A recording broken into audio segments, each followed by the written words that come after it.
Saya lanjutkan ya, Bu, karena mungkin jaringannya nggak bagus. Ibu dengar suara saya?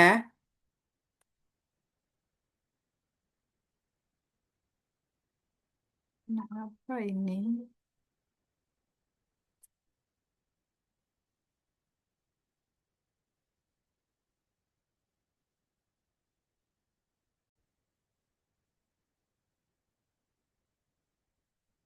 Ntar ya, Bu, saya pindah ke jaringannya dulu.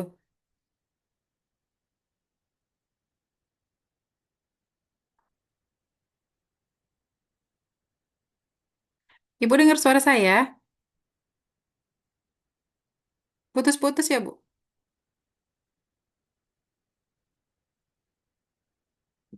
Oke, nggak apa-apa. Mungkin gangguan jaringan.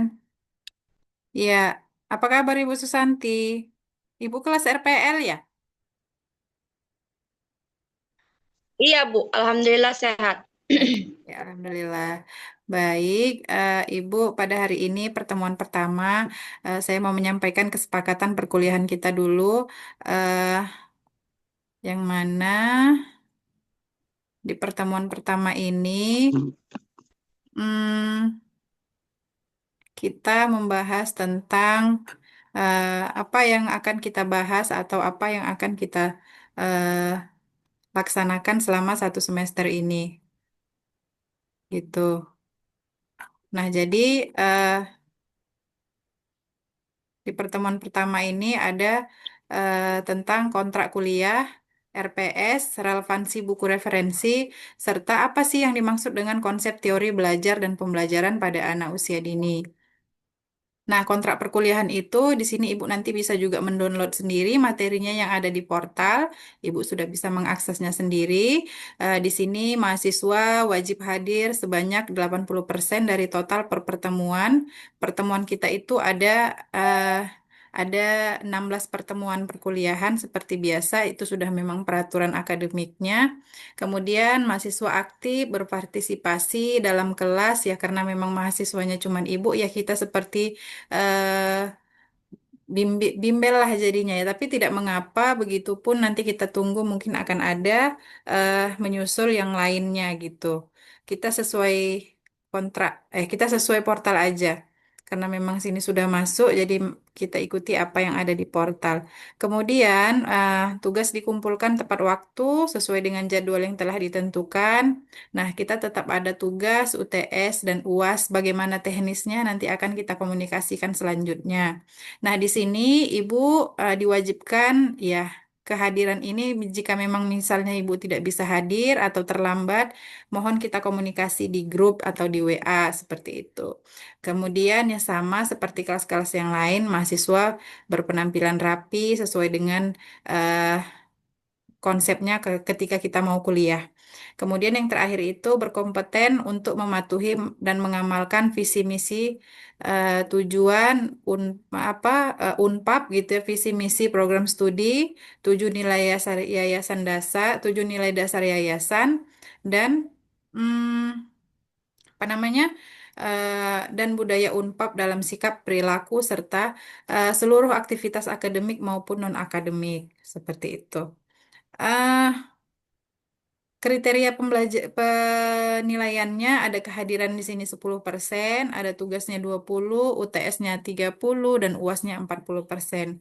Bagaimana dengan strategi pembelajarannya, Bu? Nah, di sini strategi yang akan kita gunakan itu adalah yang pertama menggunakan ceramah, yang kedua small group discussion, seperti biasa grup, apa namanya grup di dalam diskusi gitu ya kan. Cuman karena kita tidak ada grupnya berarti kita hanya diskusi berdua tanya jawab. Kemudian PJBL Project Based Learning, Contextual Learning, Role Playing dan Simulation. Nanti mungkin kita akan membahasnya satu persatu. Nah, visi universitas. Jadi nanti nggak ada lagi ditanya istilah tidak tahu dalam visi prodinya apa. Misalnya ibu ini ditanya sama teman-teman atau sama orang masyarakat luas gitu. Ibu kuliah di Unpap gitu ya kan. Visinya apa? prodinya. Nah, inilah dia mengembangkan pusat unggulan pendidikan Islam anak usia dini yang terkemuka berbasis karakter religius dan ilmu pengetahuan teknologi atau IPTEK yang pastinya bermanfaat bagi kemaslahatan umat. Nah, jadi ini salah satu visi dari Prodi Pendidikan Islam Anak Usia Dini atau Prodi Ibu sendiri.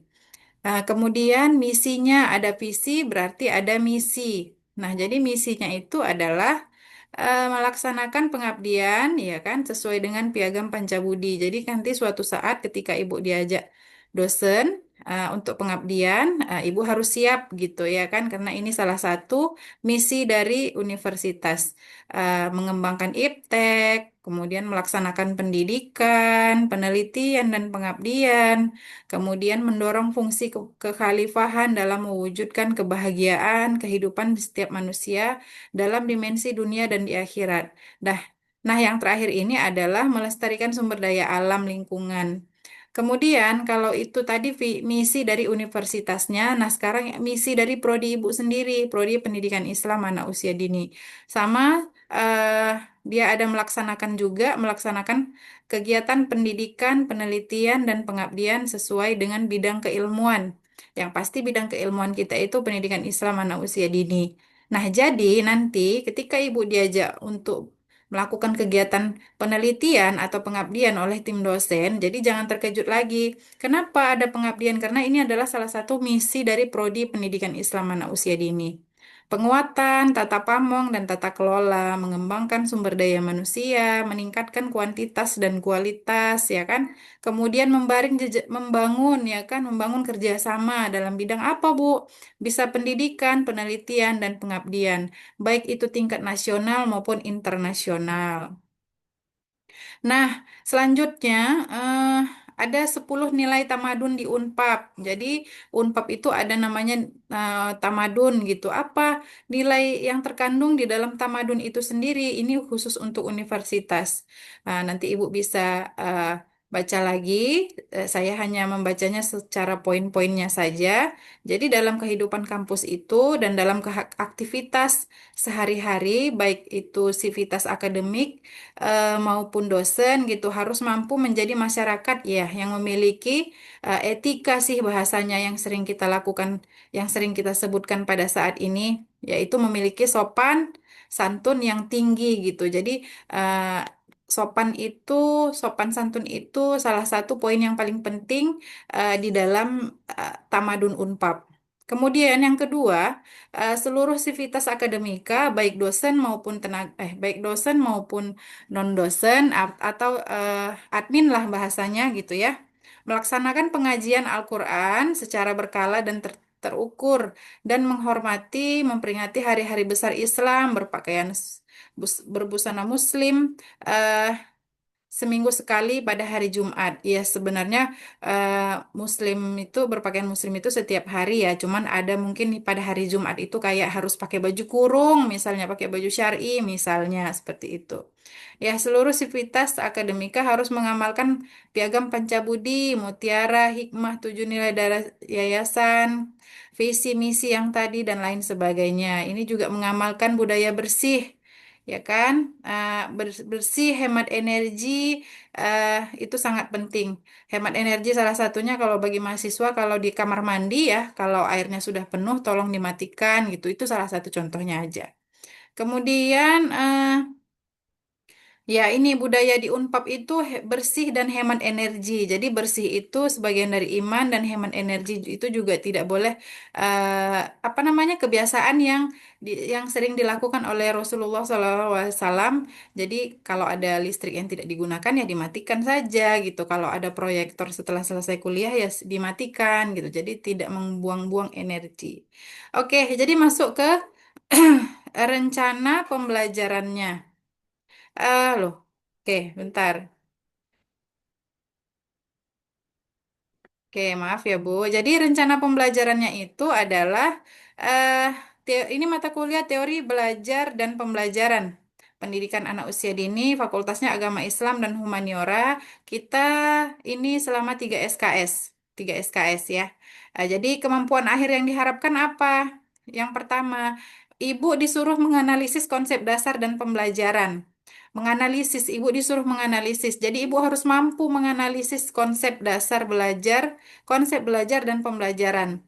Jadi di sini indikator yang mau dicapai itu adalah mahasiswa mampu memaparkan indikator dari pembelajaran dan konsep belajar dan pembelajaran. Apa yang dimaksud dari konsep belajar dan pembelajaran ini nanti akan kita jelaskan. Nah, di sini strateginya menggunakan ceramah, diskusi, tanya jawab, serta kesimpulan. Oke, yang kedua, mahasiswa mampu menganalisis konsep teoritis. Nah, bidang pengetahuan, teori belajar, dan pembelajaran. Jadi masih berkaitan dengan teorinya, masih menganalisis tentang teori bidang pengetahuan dari teori belajar itu sendiri. Jadi di sini membahas sebenarnya bagaimana sih eh, konsep dari teori bidang pengetahuan itu sendiri dari teori belajar. Jadi teori belajar itu kan nanti banyak ya, Bu. Jadi setiap teori belajar itu nanti kita ambil satu teori, kemudian kita kembangkan. Kemudian kalau sudah kita kembangkan, nanti kita cari outputnya supaya bisa kita terapkan di lembaga atau di mitra. Nah, di sini strategi pembelajarannya masih sama, collaborative learning. Nah, di pertemuan ketiga, hmm, ya, sama menganalisis maknanya. Apa sih makna dari belajar dan fungsi belajar itu sendiri? Karena kan kita di sini mata kuliahnya membahas teori belajar. Jadi apa sih sebenarnya makna belajar dan fungsi belajar? Eh, yang menjadi cakupannya itu adalah setiap teori belajar dan pembelajaran harus berkaitan dengan pendidikan Islam anak usia dini. Jadi nanti makna dari belajar dan fungsi belajar ini juga tidak jauh berbeda dari proses pembelajaran anak usia dini. Jadi sebenarnya untuk apa anak usia dini itu belajar dan fungsinya itu seperti apa nanti sama mereka? Karena ini dua kata yang berbeda, ya. Oke, kemudian metodenya masih sama, masih menggunakan collaborative learning, ya, berarti masih di dalam kelas. Ini kita masih ada di kelas semua ini. Pertemuan satu ini kita udah selesai. Sama ya Bu, seperti perkuliahan-perkuliahan yang lain, itu sudah menjadi peraturan akademik. Perkuliahan kita itu selama satu semester 16 kali pertemuan. Jadi ini sudah selesai satu, berarti tinggal 15. Ini kan kita sudah selesai satu, berarti tinggal 15. Ini di pertemuan satu. Pertemuan 2, pertemuan 3 masih kelas, nanti pertemuan keempat juga masih kelas. Ngapain pertemuan keempatnya? Di sini menganalisis lagi dan menjelaskan. Apa yang mau dijelaskan? Komponen-komponennya, jadi poin-poin pokoknya. Ya, jadi poin-poin pokoknya pendidikan dalam pembelajaran. Di sini siapa pendidikannya? Di sini bisa peserta didik, anak murid, guru, dan kurikulum, serta nanti kita bisa mengevaluasi. Jadi poin komponen-komponennya ini sebenarnya udah ada, Bu. Ini ini komponennya sebenarnya sudah ada. Jadi kita tinggal menganalisis aja. Jadi menganalisis setiap komponen-komponen yang ada, kemudian kita jelaskan apa yang dimaksud dari komponen-komponen yang di dalam kurung ini. Gitu. Metodenya masih sama. Metode pembelajarannya itu kita melakukan pembelajaran itu dari collaborative learning. Di dalam kelas juga urutan waktunya itu ada 150 menit. Oke, ini waktunya ini ini namanya persennya. Persen dari setiap kehadiran itu 5%. Oke, yang kelima, kita masih di dalam kelas juga, waktunya sama, strateginya, ya, eh, kegiatan pembuka, tanya jawab, diskusi, lebih kepada diskusi sih sebenarnya, lebih ke diskusi di pertemuan kelima ini. Apa yang mau kita diskusikan? Model-model pembelajaran pada anak usia dini. Jadi ada gaya ya, model itu kan gaya, jadi gaya-gaya pembelajaran pada anak usia dini. Biasanya Ibu kalau melakukan proses pembelajaran kepada anak dengan model apa?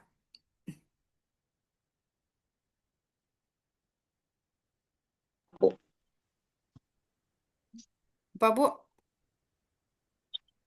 Maksudnya yang gimana modelnya gitu? Ya, modelnya kayak gaya yang Ibu lakukan di dalam proses pembelajaran kayak apa namanya kelompok besar, kelompok kecil, kemudian bisa melakukan proses pembelajaran melalui sebuah proyek gitu ya kan? Pastikan Ibu pernah melakukan proses pembelajaran yang seperti itu, PJBL, Project Based Learning.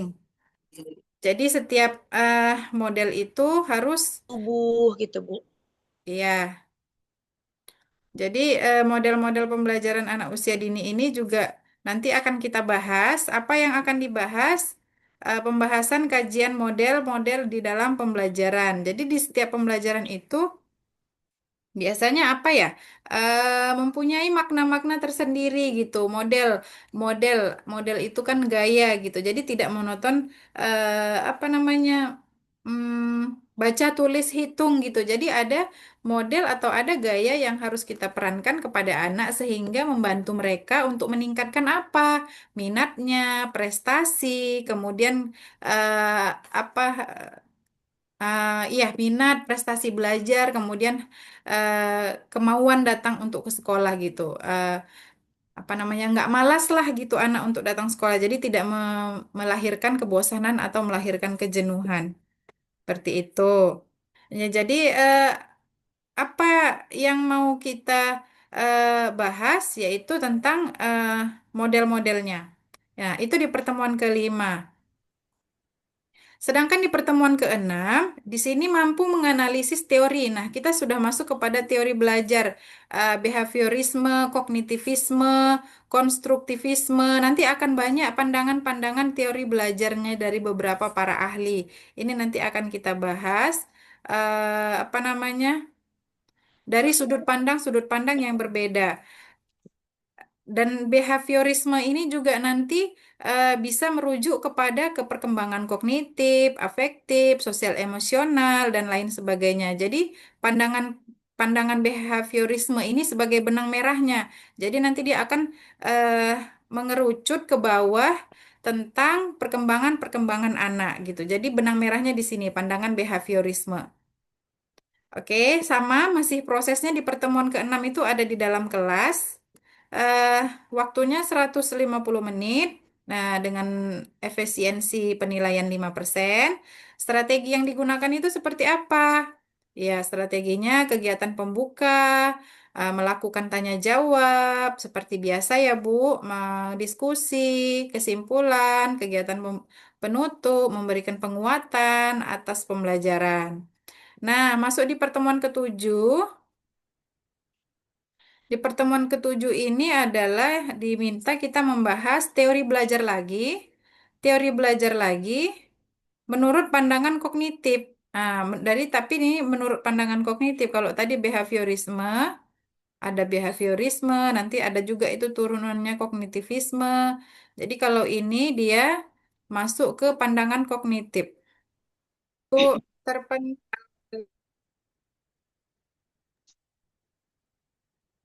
keluar keluar sendiri dia jaringannya.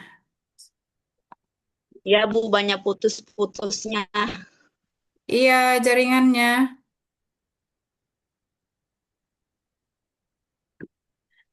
Nanti Ibu bisa download materinya di ini, di apa namanya, di portal gitu. Jadi Ibu tinggal mendownload saja. Ibu di sini boleh tinggal menyimak. Oke, jadi ini lanjut di pertemuan ketujuh. Di sini pandangan kognitif anak dalam pembelajaran berpijak pada perkembangan kognitif. Sama masih kelas. Pertemuan 7 juga masih kelas. Pertemuan 8, pertemuan 9. 10, 11, 12, 13, 14 nanti ada non kelas. 14 nanti ada non kelas. Jadi ini di sini Ibu tidak ada melakukan perkuliahan. Ibu di sini melaksanakan observasi lapangan dan mengamati kegiatan pembelajaran Iqra di PAUD. Nanti mungkin ada materi tentang mengaplikasikan kegiatan belajar, tapi materinya tentang pembelajaran Iqra gitu. Inilah non kelasnya di pertemuan 14. Di pertemuan iya 14, pertemuan 15-nya juga non kelas. Pertemuan 15-nya juga non kelas. Di sini praktek lapangan. Ya, Bu, mengamati kegiatan praktek non kelas sholat di PAUD gitu. Oke, di pertemuan 15 itu nanti Ibu materinya itu tentang mengaplikasikan kegiatan belajar. Jadi Ibu disuruh menerapkan, disuruh mengaplikasikan melalui praktek lapangan di RA PAUD, misalnya kegiatan praktek sholat gitu, praktek mengambil wudhu gitu, praktek sholat duha, ya kan, kemudian praktek apalagi zikir dan lain sebagainya. Jadi observasi di mitra-mitra sendiri, boleh di sekolah ibu sendiri.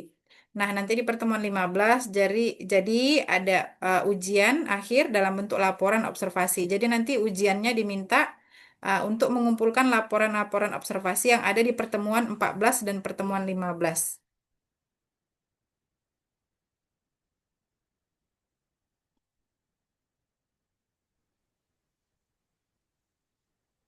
Seperti itu. Oke. Itu untuk capaian pembelajarannya, untuk apa yang mau dicapai selama satu semester, sedangkan capaian pembelajarannya di sini, mahasiswa mampu menganalisis orientasi perkuliahan, seperti kontrak perkuliahan, rencana pembelajaran semester, dan relevansi buku referensi yang akan digunakan dalam penunjang atau dalam pendukung dari proses pembelajaran kita ini di mata kuliah teori belajar dan pembelajaran. Nah, mahasiswa mampu menganalisis konsep pertumbuhan dan perkembangan anak usia dini. Oke, kita masuk ke materinya. Materi konsep belajar dan pembelajaran anak usia dini. eh Apa namanya? Di tahap awal gitu sebagai proses penadahan gitu ya, landasan apa sih yang dimaksud dengan pembelajaran itu, proses pembelajaran. Jadi yang dimaksud dengan proses pembelajaran itu sebuah urutan di mana di dalamnya itu ada peserta didik, ada guru, ada kurikulum, ada evaluasinya nanti. Nah, itu sudah dikategorikan proses pembelajaran. Jadi kalau nggak ada pendidiknya, nggak proses pembelajaran. Jadi kalau tidak ada kurikulum atau materinya, tidak proses pembelajaran. Jadi kalau tidak ada pendidik atau gurunya juga bukan proses pembelajaran. Jadi seperti kita ini, ada pendidik, ada peserta didik, ada kurikulum yang akan kita bahas selama satu semester, dan ada evaluasi yang saling membentuk proses pembelajaran. Nah, itulah yang dimaksud dengan proses pembelajaran. Tapi pada hakikatnya proses pembelajaran kita itu berkaitan atau berkesinambungan dengan pendidikan anak usia dini. Oke, jadi itulah yang dimaksud dengan proses pembelajarannya. Nah, di sini peran peserta didik itu, di sini peserta didik itu diminta untuk fokus pada utama pembelajaran, fokus pada apa yang mau dicapai atau apa yang akan dicapai pada setiap proses pembelajaran. Jadi kayak yang saya bilang tadi di atas, di atas saya bilang ibu mahasiswa mampu menganalisis konsep teoritis. Nah, itulah yang mau dicapai dalam setiap pembelajaran. Jadi anak usia dini itu pulang nggak tangan kosong. Nah, jadi ada yang mereka bawa oleh-oleh pulang sekolah gitu. Jadi apa yang harus dicapai dari hari ini gitu. Jadi kayak sebuah penelitian. Dari penelitian ini apa yang mau dicapai? Apa yang mau ditingkatkan? Apa yang mau dikembangkan? Nah, jadi harus ada itu indikator yang mau dicapai. Jadi kalau di dalam proses pembelajaran peserta didik ini diminta untuk fokus utama dalam proses pembelajaran itu sendiri, sehingga nanti proses pembelajarannya itu tercapai dengan maksimal. Seperti itu. Kemudian peserta didik. Nah, peserta didik ini adalah subjeknya. Siapa yang mau kita lakukan proses pembelajaran, yaitu peserta didiknya. Peserta didik di sini adalah anak-anak usia dini kita sendiri, anak-anak yang ada di kelas gitu ya kan. Itulah subjeknya, itulah orangnya, itulah eh, eh, yang akan kita jadikan model pembelajaran, yang akan kita jadikan apa namanya? Apa ya, subjeknya lah, orangnya lah gitu ya. Mereka lah peserta didiknya gitu. Jadi peserta didik ini adalah subjek yang aktif mengembangkan potensi dan kemampuan. Jadi ada potensi atau ada kemampuan yang mau kita kembangkan dari anak-anak itu. Ada yang mau kita capai gitu. Nah, satu, keberhasilan pembelajaran sangat bergantung pada motivasi karakter dan kesiapan peserta didik. Ya, jadi eh, dalam sebuah proses pembelajaran, keberhasilannya itu bergantung pada motivasi karakter dan kesiapan anak. Jadi, kalau ada anak yang tidak siap dalam proses pembelajaran hari itu, maka akan berpengaruh pada keberhasilan pembelajarannya. Nah, jadi contohnya di sini ada adaptasi peserta didik terhadap kurikulum baru, memerlukan bimbingan insentif dari pendidik. Jadi, di dalam proses pengenalan, ya kan, kurikulum baru yang lama ke yang baru itu memerlukan waktu yang cukup lama, memerlukan bimbingan pendekatan secara khusus, sehingga anak tadi tidak semata-mata terpaksa dengan proses pembelajaran yang kurikulum merdeka, misalnya dari K13 ke kurikulum merdeka gitu.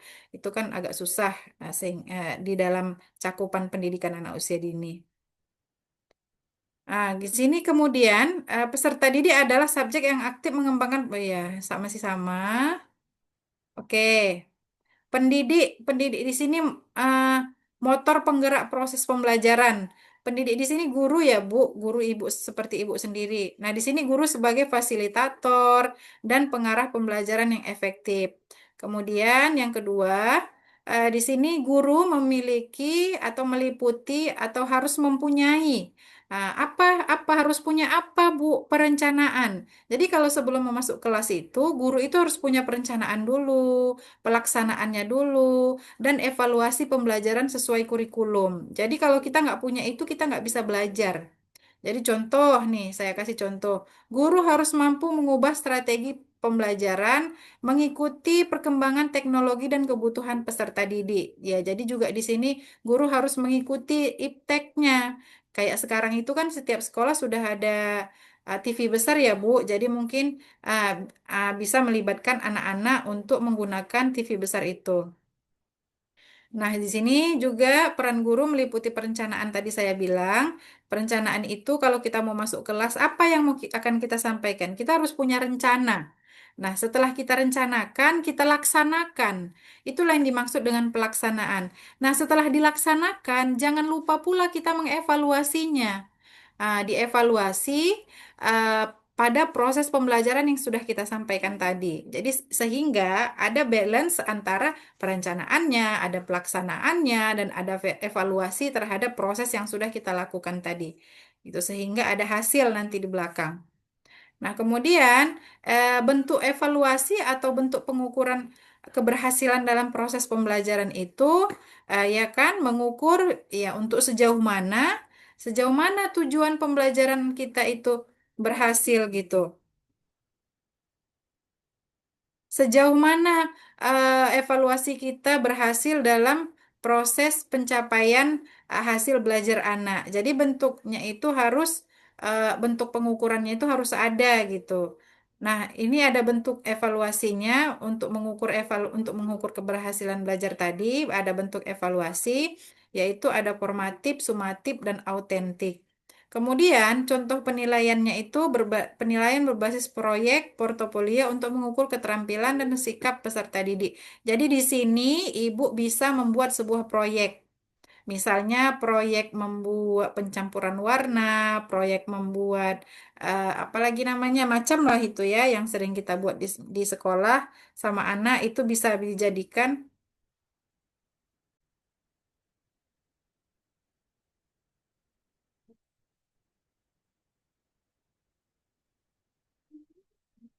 Ya, itu bisa dijadikan ini apa namanya evaluasi penilaian dalam sebuah hasil proses pembelajaran. Bentuk penilaiannya itu atau bentuk evaluasinya itu bisa menggunakan formatif, sumatif, dan autentik. Hubungan sinergi antara komponen. Jadi semuanya ini ada kurikulum, ada pendidik, ada evaluasi itu saling memiliki hubungan yang apa namanya berkesinambungan gitu, saling menyatu satu dengan yang lainnya. Di mana kita sudah tahu bahwasannya itu kurikulum menetapkan tujuan dan materi itu untuk kurikulum. Sedangkan kurikulum itu diimplementasikan oleh pendidik. Sedangkan pendidik itu mengimplementasikan pembelajarannya pada peserta didik. Nah, setelah ke peserta didik, baru dilakukan evaluasi untuk mengukur hasil ketercapaian yang sudah dilaksanakan. Jadi, dari kurikulum, dari pendidik, dari peserta didik, dari evaluasi, ini menjadi satu kesatuan yang saling menghubungkan. Jadi keterpaduan komponen menjamin pembelajaran bermakna dan berlanjut. Jadi ini semua yang di atas yang nomor satu ini komponen untuk menjamin pembelajaran bermakna dan berkelanjutan. Apa yang menjadi tantangan dan adaptasi dalam pembelajaran modern? Pastinya ada tantangannya, di mana tantangannya itu yang pertama, ya kita harus siap. Kita harus selalu beradaptasi dengan perubahan-perubahan. Jadi kalau ada perubahan-perubahan itu, kita jangan terkejut. Kita harus cepat beradaptasinya. Terima aja apapun perubahannya, yang penting kita bisa beradaptasi. Jadi perubahan kurikulum.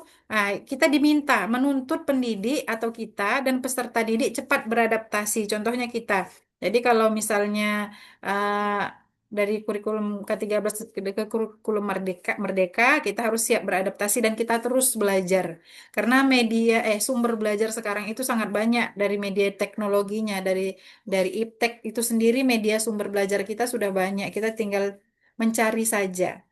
Pemanfaatan media. Nah, ini tadi yang saya bilang, memanfaatkan media dan teknologi sebagai strategi pembelajaran. Jadi kita memanfaatkan teknologi ini harus dengan bijak juga, Bu. Nggak bisa kita dengan menggunakan teknologi semata-mata karena hanya untuk media sosial saja, tapi kita harus bisa memanfaatkan teknologi ini untuk mencari sumber-sumber yang bisa kita terapkan di sekolah, yang bisa menjadikan kita bahan evaluasi, bahan pembelajaran kepada anak di kelas.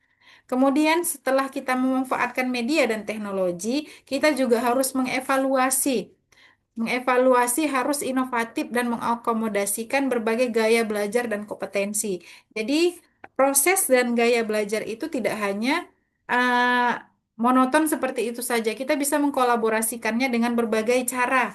Dengan mengajak anak ke kolam berenang, itu juga sudah belajar, ke taman bermain, ke membuat proyek, ya, proyek PJBL, Project Based Learning, itu juga sudah dimaksud dengan membantu proses pembelajaran yang bisa beradaptasi dengan gaya belajar anak. Kemudian apa namanya? Studi kasusnya. Jadi studi kasus di sini adalah implementasi kurikulum baru di sekolah. Jadi di sini guru itu menerapkan. Jadi ketika guru melakukan, harus pula lah guru itu menyesuaikan metode mengajar sesuai dengan kurikulum yang terbaru. Jadi kita harus bisa beradaptasi sama yang seperti di atas tadi, yang ini nomor satu. Ya, perubahan kurikulum menuntut pendidik dan peserta didik cepat beradaptasi. Kemudian yang kedua, pemanfaatan media dan teknologi ini sebagai sumber bagian strategi pembelajaran. Nah, jadi di sini guru diminta atau guru melakukan,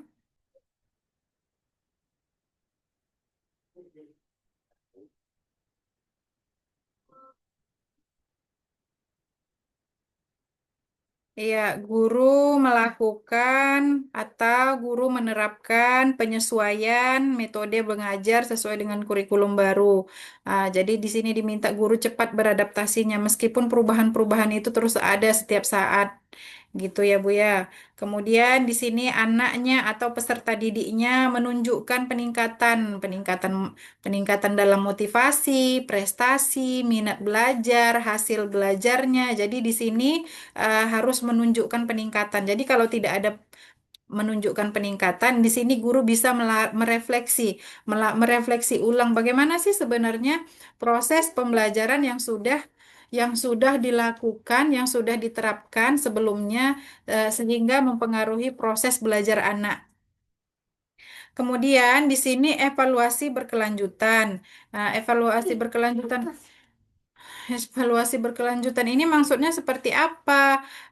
Ya, membantu perbaikan proses pembelajaran. Jika proses pembelajarannya tidak meningkat dengan baik, uh, proses pembelajarannya tidak meningkat dengan baik, tidak sesuai dengan waktu yang diminta di dalam rencana pembelajarannya itu, nah mungkin di sini bisa dievaluasi, mungkin bisa di sini diberikan apa namanya penilaian ulang sehingga nantinya bisa membentuk apa namanya minat, prestasi dan hasil belajar anak. Nah, kesimpulannya apa? Kesimpulannya adalah di sini komponen pendidik adalah kunci sukses dalam proses pembelajaran. Kenapa dibilang kunci? Ya, karena proses belajar itu tidak terlepas namanya dari pendidikan atau proses pembelajaran. Sehingga peserta didik, pendidik, kurikulum, dan evaluasi. Ini 4 poin ini menjadi pilar utama dalam pendidikan. Jadi kalau mau pendidikannya maju, harus ada anaknya, harus ada gurunya, harus ada kurikulumnya, dan jangan lupa yang terakhir harus ada evaluasi pembelajarannya. Jadi kalau sudah ada 4 poin ini, sehingga pendidikan akan berkembang sesuai dengan apa yang mau kita capai, rencana apa yang mau kita capai, gitu. Apa yang mau dihasilkan dari proses pembelajaran itu? Anak mampu apa? Contohnya kalau di perkembangan kognitif, anak mampu membedakan bentuk-bentuk geometri, anak mampu menghitung 1 sampai 10, contohnya. Gitu. Sinergi dan adaptasi. Nah, jadi antara komponen sangat penting untuk mencapai tujuan pendidikan nasional yang baik dan berkembang.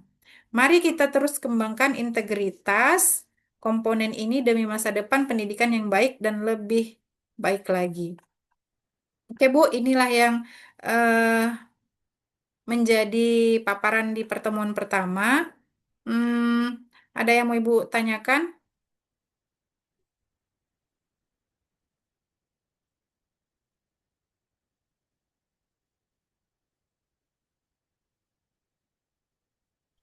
Karena banyak putus-putus ya, Bu. Jadi ag- Iya.